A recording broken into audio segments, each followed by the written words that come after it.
اب ذرا غور سے سن لیں کیونکہ اب سچویشن یہ ریلیونٹ ہے، کیونکہ جتنے لوگوں نے بھی فوجی تنصیبات کے اوپر حملہ کیا ہے وہ سویلینس ہیں، ٹھیک ہے، ان کا تعلق پاک فوج سے اس طرح سے تو نہیں ہے کہ وہ اس میں بھرتی تھے یا وہ انڈین آرمی ایکٹ کے تھرو یا وہ نیوی میں تھے یا پھر وہ پاکستان ایئر فورس میں تھے. اب یہ یہاں پہ یہ بتا رہے ہیں کہ persons not otherwise subject to this act who are accused of, یعنی کہ وہ لوگ جو ادروائز جنرلی اس ایکٹ کے انڈر نہیں آتے ہیں لیکن ان پر کیا جو الزام ہے اس پہ آ جاتے ہیں.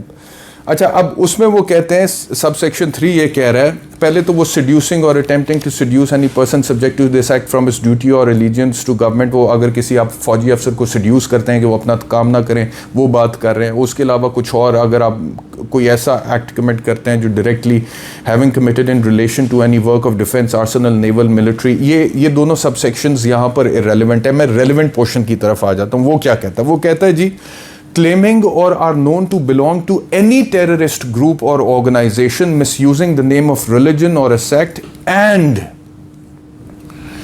raise arms or wage war against Pakistan or attack the armed forces of Pakistan or law enforcement agencies or attack any civil or military installations in Pakistan. ٹھیک ہو گیا جی. اور آگے جو ایک اور سب سیکشن ایف مجھے اس کے اندر ریلیونٹ لگ رہا ہے وہ ہے act to overawe the state or any section of the public or sector religious minority. یعنی کہ یہ کہہ رہے ہیں اب شرط کیا ہے؟ سب سے پہلی سویلین، کس سویلین کے اوپر اس کا، ویسے فوجی افسران وغیرہ پہ اس کے اوپر اطلاق ہوتا ہے وہ میں نے آپ کو بتا دیا.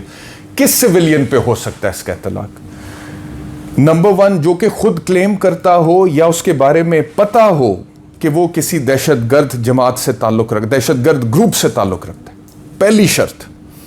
اور organisation misusing the name of religion اور اے سیکٹ، یا ایسی کسی تنظیم سے تعلق رکھتا ہے جو کسی مذہب یا کسی فرقے کا نام مس یوز کر رہی ہے. یہ 2 شرطیں ہیں، یہ 2 مینڈیٹری ریکوائرمنٹس ہیں.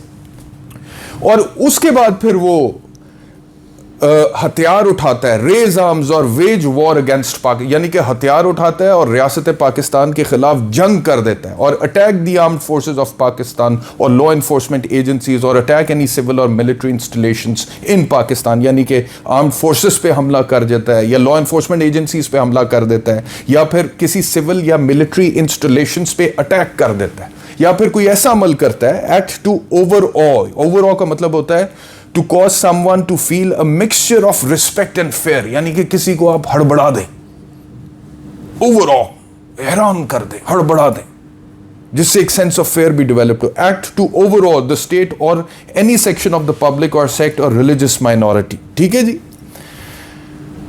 اب یہ کیا کہہ رہا ہے؟ اس کا مطلب یہ ہے کہ اس سویلین پہ اس کا اطلاق ہو سکتا ہے جو حملہ تو کرتا ہے لیکن شرط کیا ہے کہ اس کا تعلق کسی دہشت گرد جماعت سے ہوتا ہے یا کسی ایسی تنظیم سے ہوتا ہے جو ریلیجن کا نام استعمال کرتی ہے، مس یوز کرتی ہے اور کسی فرقے کا نام مس یوز کرتی ہے. اور اس کے بعد ایسا شخص کسی ایسی تنظیم وہ پھر اس حملہ کرتا ہے تو پھر اس کے اوپر اطلاق ہو سکتا ہے چاہے وہ سویلین ہی کیوں نہ ہو.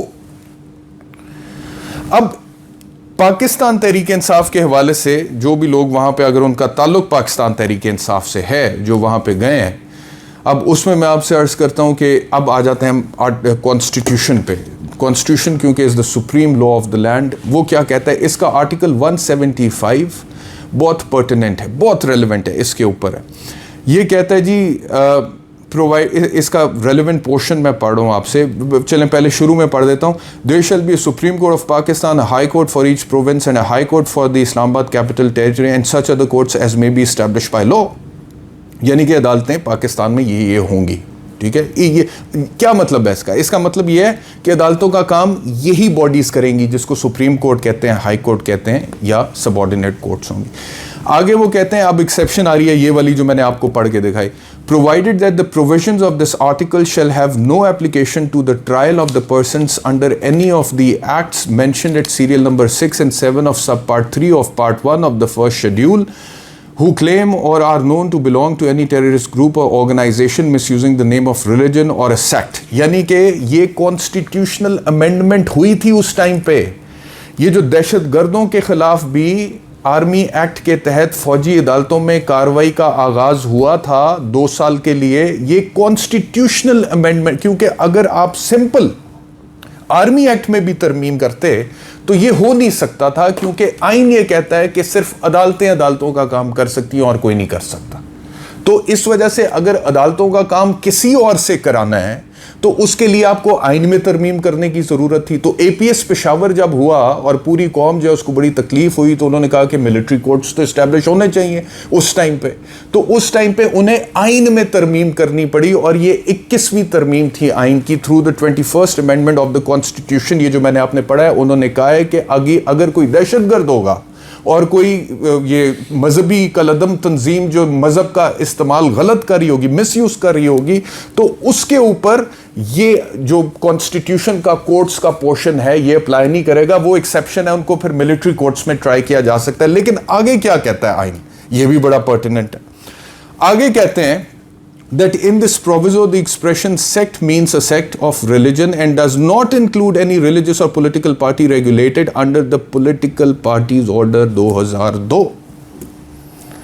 یعنی کہ وہ یہ کہہ رہے ہیں کہ یہاں پہ ہم جو کہہ رہے ہیں نا کہ جی کوئی سیکٹ یا کوئی سیکٹ فرقہ یا پھر کوئی ایسی تنظیم جو کہ مذہب کا استعمال کر رہی ہے, اس میں ویسی کوئی بھی جماعت نہیں آئے گی جو پولیٹیکل پارٹیز آرڈر 2002 کے تحت رجسٹرڈ ہے الیکشن کمیشن آف پاکستان کے ساتھ, اور پی ٹی آئی رجسٹرڈ ہے الیکشن کمیشن آف پاکستان کے ساتھ. پولیٹیکل پارٹیز آرڈر 2002 یہ آئین کے اندر لکھا ہوا ہے کہ جو سویلین دہشت گرد تنظیم کا ہے یا پھر وہ کسی ایسی جماعت کا ہے جو مذہب کا نام مس یوز کر رہی ہے اور پھر وہ کوئی دہشت گردی کرتے ہیں, ریاست پر حملہ کرتے ہیں, تو ان پر اس کا اطلاق ہوگا. لیکن ایسی کسی جماعت پر نہیں ہوگا جو پولیٹیکل پارٹیز آرڈر 2002 کے تحت مین سٹریم کی پولیٹیکل پارٹی اور الیکشن کمیشن آف پاکستان کے ساتھ رجسٹرڈ ہے.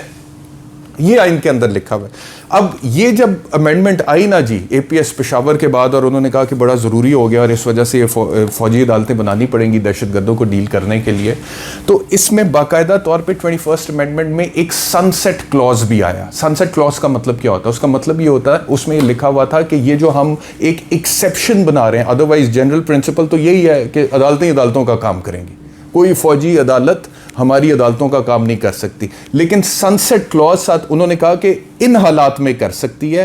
جو ایکسیپشنز انہوں نے بتا دیا. اب پی ٹی آئی کے جو لوگ ہیں, اگر وہ پی ٹی آئی کے ایکٹیو ممبرز ہیں تو وہ تو اس کے اندر فال نہیں کریں گے نا دہشت گرد تنظیم میں یا پھر دوسری جو میں نے ایکسیپشن آپ کو بتائی ہے. لیکن جو لوگ فال کر بھی رہے ہیں اس کے اندر, مثال کے طور پہ ٹی ٹی پی والے یا دیگر کسی بینڈ آؤٹ فٹ والے جنہوں نے ریاست پاکستان پر حملے کیے ہیں اور پاکستان کے خلاف اس طرح کی ایکٹیویٹیز, ان کے حوالے سے بھی ایک سن سیٹ کلوز آ گیا جس میں لکھا ہوا تھا کہ یہ ان کے ملٹری کورٹ میں ٹرائلز 2 سال تک کے لیے ہو سکتے ہیں, اس کے بعد یہ ختم ہو جائے گا. یعنی کہ 2 سال تک یہ ہو سکتے ہیں, اس کے بعد یہ ختم. یہ 21st کانسٹیٹیوشنل امینڈمنٹ میں لکھا ہوا تھا. تو 2 سال کا عرصہ ختم ہو گیا جی 2017 میں. اب جب 2017 میں ختم ہوا تو تب ہماری فوج نے بولا کہ یہ ابھی ٹرائلز تو باقی ہیں. تو اس کے بعد پھر ایک اور امینڈمنٹ ہوئی, کانسٹیٹیوشنل امینڈمنٹ, یعنی کہ اب 2 سال کا عرصہ گزر گیا, اب مزید کچھ ایسے لوگوں کو جو دہشت گرد, جو سویلینز ہیں لیکن دہشت گرد تنظیموں سے جڑے ہوئے ہیں, ان کو ٹرائی کرنا تھا.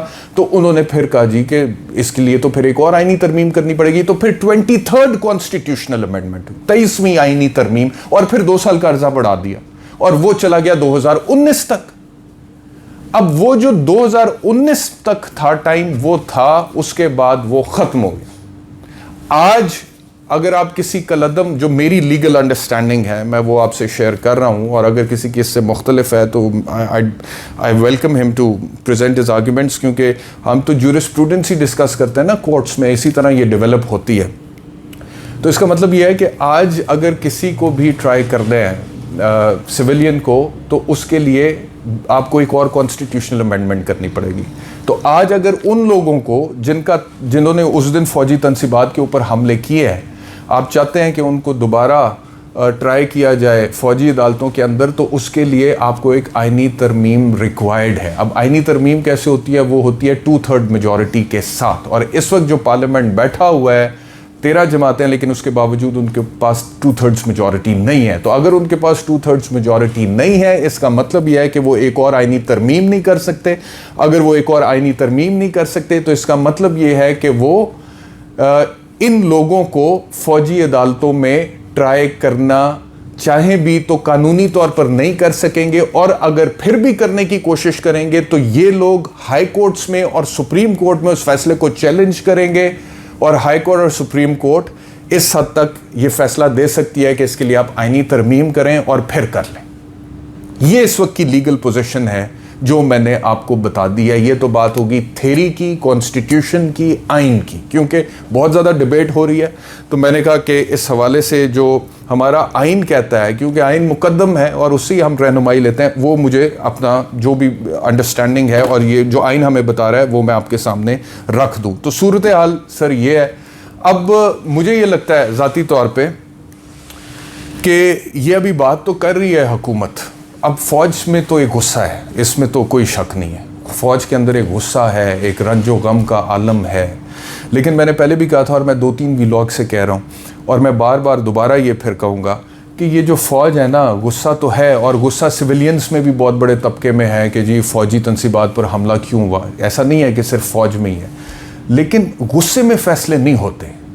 فیصلے ہوتے ہیں ہوش مندی سے, فیصلے ہوتے ہیں قانون کے مطابق, آئین کے مطابق, اصولوں کے مطابق, ضابطوں کے مطابق.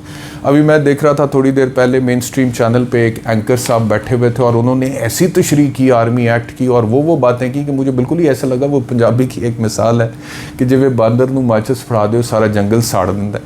وہ اس طرح کی کوئی انہوں نے عجیب و غریب قسم کی باتیں کی جن کا بالکل موجودہ کرنٹ لیگل پوزیشن سے کچھ لینا دینا ہی نہیں تھا. تو وہ جب میں نے دیکھا تو پھر میں نے کہا کہ اس کے اوپر کلیئرٹی دینا ضروری ہے.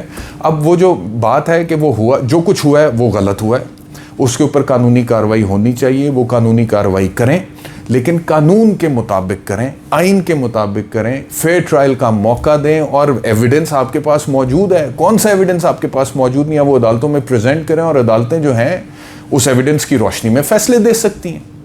لیکن اگر قانون کو مولڈ یا توڑوڑ مڑوڑ کے کوئی ایسی کارروائی کرنے کی کوشش کی جائے گی تو پھر یہ تاثر ابھرے گا کہ یہ دیکھیں جی یہاں سے بھی یہ ٹرانسگریس ہو رہی ہے چیز.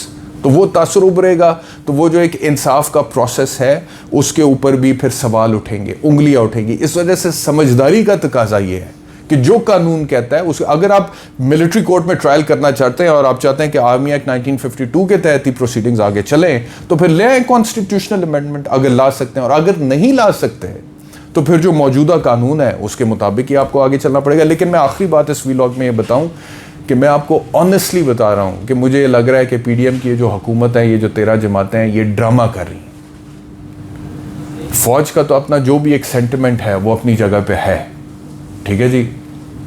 ابھی وہ آج نیشنل سیکیورٹی کاؤنسل کا اعلامیہ آیا, میں اس میں دیکھوں گا کہ اس میں آرمی ایکٹ کا ذکر ہے یا نہیں. وہ قانونی طور پر تو ذرائع سے میرے پاس خبر آ رہی ہے کہ جی قانونی طور پہ سخت کارروائی کی جائے گی, وہ تو بالکل ٹھیک ہے. قانونی طور پہ سخت کارروائی کسی چھوٹے پیٹی انسیڈنٹ پہ بھی ہونی چاہیے اور اس پہ تو ضروری ہونی چاہیے, ٹھیک ہے. لیکن میں یہ کہہ رہا ہوں کہ یہ حکومت جو ہے نا, فوج کا جو بھی سینٹیمنٹ ہے وہ ایک طرف, یہ اپنی سیاست ساتھ ساتھ کھیل رہے ہیں, اور ان کے ذہن میں بھی یہ بات ہے کہ اگر ایک دفعہ کسی سیاستدان, پولیٹیشین, چاہے وہ عمران خان ان کا بدترین سیاسی مخالف اور حریف ہی کیوں نہ ہو, یا پاکستان تحریک انصاف کے کارکنان ہی کیوں نہ ہو, ایک دفعہ یہ پریسیڈنٹ سیٹ ہو گیا کہ کسی سیاسی جماعت کے ورکر کو یا لیڈر کو جو پولیٹیکل پارٹیز آرڈر 2002 کے تحت الیکشن کمیشن آف پاکستان کے ساتھ رجسٹرڈ ہے, اس طرح سے آرمی ایکٹ کے تھرو ٹرائی کیا جا سکتا ہے, اس کا ٹرائل چلایا جا سکتا ہے. یہ پریسیڈنٹ ایک دفعہ سیٹ ہو گیا تو پھر یہ سلسلہ رکے گا نہیں. پھر آج آپ سمجھتے ہیں کہ پی ٹی آئی کی باری ہے, کل کو کسی اور کی باری آ سکتی ہے, پرسوں پھر کسی تیسرے کی باری آ. تو یہ چیز یہ سمجھتے ہیں, یہ تو بڑی دیر سے سیاست میں ہے. P M L N, Peoples Party, Zulfikar Ali Bhutto صاحب کا دور, آج تک کہتے ہیں ہمیں فیصلہ انصاف نہیں ملا. ابھی بھی سپریم کورٹ میں پٹیشن دائر ہے کہ بھٹو کی پھانسی غلط تھی سپریم کورٹ سے, آج تک سپریم کورٹ نے اس کا فیصلہ نہیں دیا جو ہم نے دوبارہ ری فائل کیا تھا. تو یہ لوگ جو ہمیشہ سے ان چیزوں کے خلاف آواز اٹھاتے ہیں, رضا ربانی صاحب رو پڑے تھے یہ 2 سال کے لیے امینڈمنٹ کر کے, 2 سال کے لیے امینڈمنٹ کر کے, جو 2 سال گزر گئے تو پھر 2 سال کے لیے دوبارہ ایکسٹینشن ہوئی, اور وہ 2 سال بھی 2019 میں گزر گئے. رو پڑے تھے کہ ہم سے بس جی ہمیں کرنا پڑا ہے بڑے بھاری دل کے ساتھ. آپ کو لگتا ہے کہ یہ لوگ ایسے کریں گے؟ تو یہ اس میں میرے خیال میں, اور آج پرائم منسٹر کی جو سپیچ ہے پرائم منسٹر کی جو سپیچ ہے وہ بھی میں نے پوری سنی ہے، اور اس میں کہیں پہ انہوں نے یہ تو کہا ہے شہباز صاحب نے کہ جی یہ ہوا بڑا غلط ہوا، جو کہ ہوا بالکل صحیح بات ہے، اس کے اوپر تو کوئی اختلاف ہے ہی نہیں، لیکن ایک دفعہ پرائم منسٹر کے منہ سے یہ بات نہیں نکلی کہ ان لوگوں کے خلاف آرمی ایکٹ 1952 کے تحت کارروائی ہونی چاہیے۔ اور ایک چیز میں آپ لوگوں کو اور بتا دوں کہ یہ جو میں نے آپ کو ایکسیپشنز بتائی نا کہ سویلینز ویسے تو نہیں ٹرائی ہو سکتے آرمی ایکٹ کے تحت، لیکن جو ہو سکتے ہیں وہ دہشت گرد ہو سکتے ہیں، اور دوسرے وہ جو ایسی تنظیم جو مذہب اور فرقے کا غلط استعمال کرے اور پھر حملہ کر دے مس یوز کرتے ہوئے، ان آئیڈیالوجیز کا استعمال کرتے ہوئے، وہ ہو سکتے ہیں۔ تو پی ٹی آئی تو یہیں پہ اس میں سے اس کیٹیگری سے نکل آتی ہے نا۔ لیکن آگے کی اگر میں آپ سے بات کروں نا کہ جو ایک سرونگ آفیسر ہے آف دی آرمڈ فورسز وہ ریٹائر ہو جاتا ہے تو وہ بھی آرمی ایکٹ سے باہر نکل آتا ہے according to sub section 2 of the section 2۔ وہ کیا کہہ رہا ہے؟ وہ کہہ رہا ہے every person subject to this act under clause a اور کلوز بی اور clause e of sub section 1 shall remain so subject until duly retired, released, discharged, removed اور ڈسمسڈ فرام دا سروس۔ یعنی کوئی بھی ایسا شخص جو کہ پاک فوج میں سروسز دے چکا ہے لیکن اس کے بعد ریٹائر ہو گیا، ریلیز ہو گیا، ڈسچارج ہو گیا، ریموو ہو گیا، ڈسمس ہو گیا سروس سے، اس کے بعد آرمی ایکٹ کا اطلاق اس کے اوپر نہیں ہوگا۔ یہ سب سیکشن 2 آف سیکشن 2 کہہ رہا ہے۔ اور اس کے بعد میں آپ کو ایک اور انٹرسٹنگ چیز بتا دوں یہاں پہ کہ جن لوگوں کو کرنا ہے نا جی دہشت گردوں کو بھی کرنا ہے اگر، تو اس کے لیے بھی پہلے فیڈرل گورنمنٹ نے اپروول دینی ہے۔ یہ ایک ریلیونٹ سیکشن کہتا ہے no person accused of an offence falling under sub clause 3 or sub clause 4 shall be prosecuted without the prior sanction of the federal government. یعنی کہ دہشت گرد بھی ہے تو بھی پہلے فیڈرل گورنمنٹ اجازت دے گی، اگر اجازت دے گی تو اس کے بعد آرمی ایکٹ کے تحت کارروائی ہوگی۔ اب بتائے فیڈرل گورنمنٹ کہ فیڈرل گورنمنٹ اجازت دینا چاہتی ہے، سب سے پہلے تو یہ بتائے، ابھی تک کلیئر نہیں کی انہوں نے پوزیشن۔ اور دوسرا یہ ہے کہ اگر آپ دینا چاہتے ہیں تو اس کا طریقہ کار میں نے آپ کو بتا دیا ہے، اس میں پھر کانسٹیٹیوشنل امینڈمنٹ آتی ہے کہ آپ کانسٹیٹیوشنل امینڈمنٹ کر سکتے ہیں، اگر تو کر سکتے ہیں تو 100 بسم اللہ بالکل کریں، اور اگر 2/3 میجورٹی نہیں ہے تو پھر یہ سوال حکومت سے پوچھنا بنتا ہے کہ آرمی ایکٹ کے تحت یہ کارروائی کیسی ہوگی۔ اور آخری چیز میں پھر کہتا ہوں کہ جن لوگوں نے حملے کیے ہیں ان کی میں مذمت کرتا ہوں، اور قانون کے مطابق ان کے ساتھ معاملات آگے چلنے چاہیے۔ بہت شکریہ وی لاگ دیکھنے کے لیے، اپنا خیال رکھیں۔